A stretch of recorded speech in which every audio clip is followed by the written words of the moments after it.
I was very excited today to run into Art Smith. He is here. He is the founder of the GayBarchives, which is actually a quite interesting company. Tell us a little bit about you and what you're doing. So GayBarchives started, I was having a conversation with a Atlanta bar owner by the name of Vicky Vera, who famously owned Backstreet for many years, and we started reminiscing about all the gay bars in town. And conversations led one to another. I started cataloging the information, researching their logos, and the project just kind of exploded and took on a life of its own. Yeah, what is your goal from this project? What is it that you hope to get to share with the world? Well, I want to be able to preserve the memories of as many of the gay bars that we had in our past as possible. It's a part of our history that's often ignored. Everybody wants to talk about the riots and the protests and all these other legislations, but the gay bars were the heart of our community. That's where we met. That's where we met our lovers. That's where we met our friends. That's where, you know, we started organizing our protests and our marches, and those memories are being lost, so I wanted to preserve them. Yeah, they are sort of the watering hole for us and our community. You know what's so great, and actually very, very true, gay bars are safe spaces for us. So they're a place where we can go and literally bring your own self. I relate to, like, when I was as a dad, a young gay dad, going to the gay bar meant for just that time period, I could release myself from all the stress and just be myself and find good friends. So I applaud what you're doing. Thank you. Tell me a little bit about where it is in the process and what people might be able to expect, or how can they engage? So it's been about 3 years now since the project started. We've documented well over 3,000 gay bars around the country that used to exist. We've also documented some bars that just recently opened. One in DC called As You Are Bar. There's a couple in New York, including Red Eye New York and The Q. Several others around the country that have just recently opened. But where we are right now is we've already done over 120 hour-long interviews with people just like you who want to talk about their memories of their favorite bar from the past. We've done celebrities, we've talked to bar owners, bar managers, all kinds of people, performers. I've written a number of articles about gay bars. We have a very active Facebook group that has about 6,000 members who like to talk about the old days and post a picture of themselves from 1983, you know, in a little pair of go-go shorts in a gay bar. So the best way to engage, go to GayBarchives.com or on any social media platform. My profiles are all GayBarchives. GayBarchives. That's gay with a B for the Barchives. Now, I have one question for you about gay bars that are out there in general.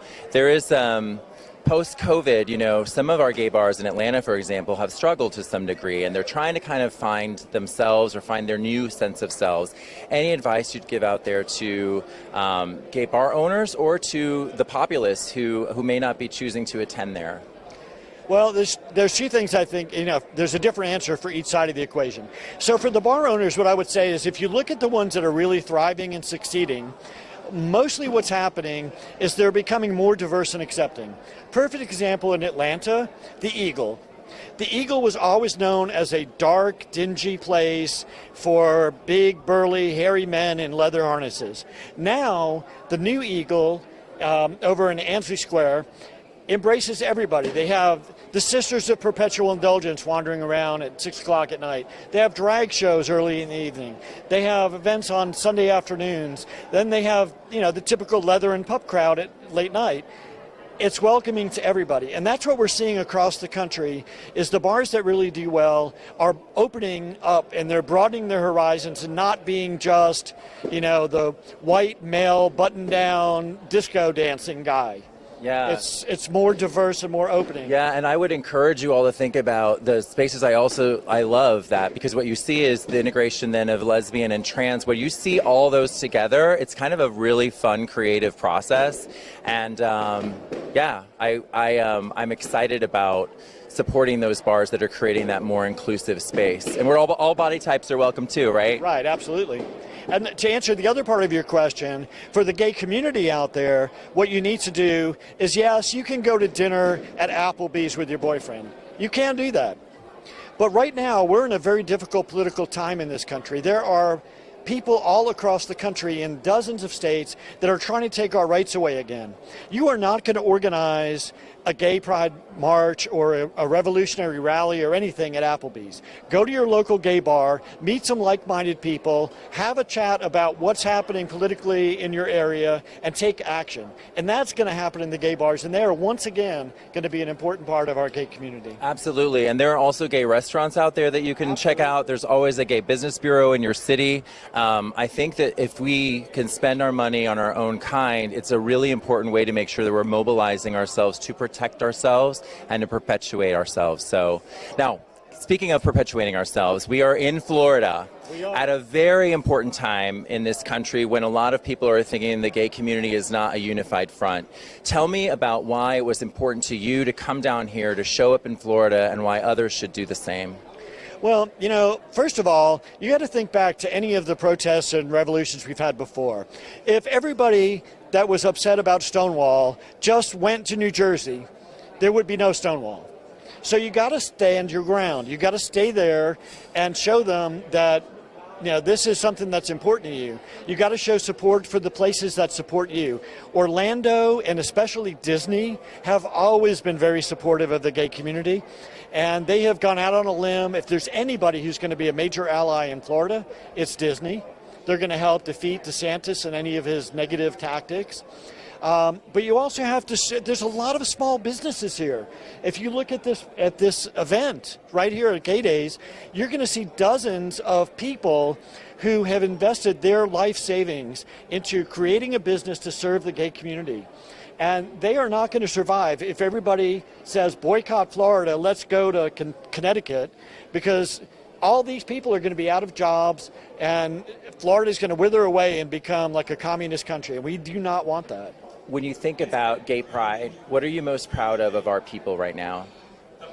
Well, I'm connected to a lot of people who take action. I know a lot of people who are involved in their local communities, and what I'm really proud of is the fact that they're all trying to bond together and show strength and come up with constructive ways to make this better for us. They're not just laying back and saying, oh, well, let somebody else do it, or why didn't you elect, you know, a more liberal governor? They're not pushing it off on other people. They're actually taking action. I have a friend of mine in Tampa who is organizing a gay travel convention called FLOCC, F-L-O-C-C, Florida Outcoast Convention. And it's focused on the LGBT traveler in the state of Florida coming up in July. It's going to be an awesome event to showcase. And right now, Florida needs that positive attention more than we ever have before because, you know, up until 20 years ago, we were fighting this battle. We thought we had won. We took it easy. Everything was smooth sailing. Now we're not so sure.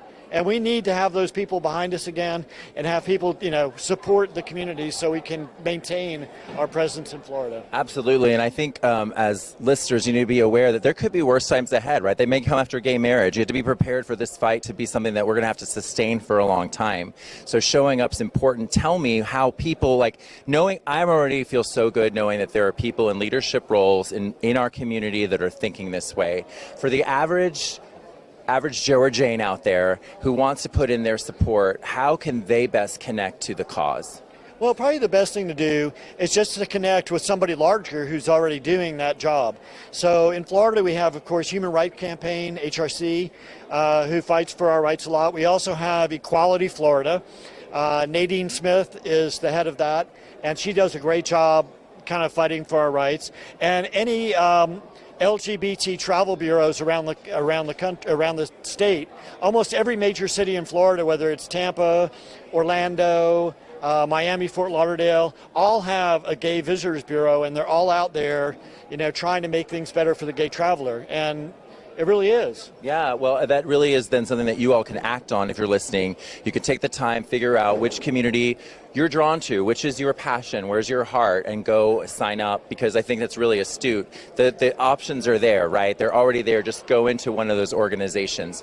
Now, one last question I wanted to ask you before we wrapped up was about my favorite topic that we kind of like stepped on. We were just we were kind of just chatting about the GaylyDose and our brand and the fact that we chose the word gay. It was kind of a spoonful of sugar in your life. But gay was a very difficult decision for us on the show, and that's because I really didn't want to capture queer. I thought that queer was potentially had a negative connotation of being strange and different. And for me, gay was a short one syllable, and it was happy, and it was everything I'd want to be known for, not in the letter for LGBTQ. I was curious if you'd share a little bit with the audience your thoughts on the letter or the gay and why it's an advantageous name and why it's one we should be proud of. Well, I went through the same thing, obviously. GayBarchives could easily have been any other, LGBTQ Barchives, queer Barchives, whatever.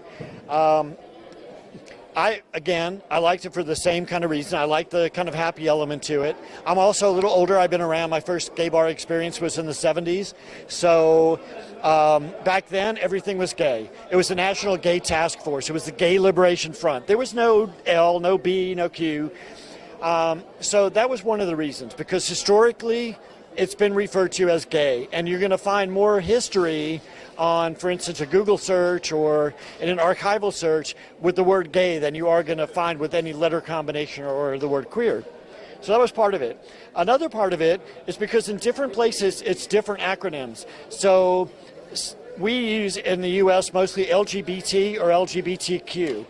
But in parts of Canada and some of the northern states, they use 2SGLB, which means two-spirit, gay, lesbian, bi.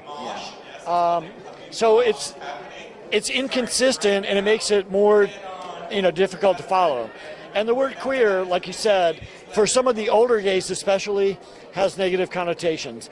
In my website, when I'm describing bars and situations, I use all three interchangeably in conversation. But the main topic, I had to pick a name. I couldn't say one day it's Gay Barchives and the next day it's Queer Barchives, so it's gay. Yeah. And I think it's, like I said, back in the day, it included everybody that was not heteronormative. Right. And I think, I think that if you look at the spirit of it, I know what we both intend, and there's one thing I want to share with the audience. Both of us live our lives in a way in which we lift up any member of the community, trans, black, female. There's no privileged member in the way we're thinking about this word. We're all part of one community. So whatever word, gay, rainbow, it needs to be positive, and it needs to be a name that people feel secure that, we are going to lift up every member of our kind, period. Absolutely. Period. Well, thank you so much for spending time with me today. I loved it so much. Oh, me too. I'm sure our listeners...